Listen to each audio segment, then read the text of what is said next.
Kaibigan, samahan mo naman ako sa pakikinig sa salita ng Diyos, na makikita sa Mateo Kapitulo 6, versikulo 5 hanggang versikulo 6.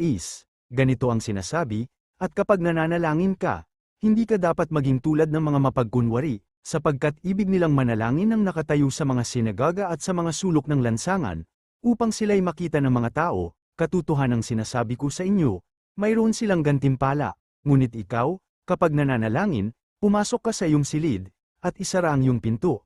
Manalangin ka sa iyong ama na nasa lihim, at ang iyong ama na nakakakita sa lihim ay gagantimpalaan ka ng hayagan. Ang panalangin ay dapat na para sa tainga lamang ng Diyos, sapat na marinig niya. Ang mga mapagkunwari ay hindi nag-aalala tungkol sa Diyos, gusto nilang mapabilib ang mga tao, tila sila ay sumasamba sa Diyos. Ngunit talagang sinasamba nila ang kanilang sarili. Ang pampublikong panalangin ay mabuti. Ngunit mayroon itong mga panganib. Maaaring minsan ay mahirap makipag-usap sa Diyos nang hindi sinusubukang humanga sa iba na nakikinig. Maaaring ito ang isang dahilan ng pagbibigay diin ni Jesus sa lihim na panalangin. Ito ay magiging mas direkta, mas totoo, nang walang taksong magpahanga ng iba. Maraming salamat kaibigan sa iyong pakikinig. Sana may natutunan ka dito sa talata na ating pinag-aaralan. Naway pagpalain ka pa lalo ng Diyos na makapangyarihan.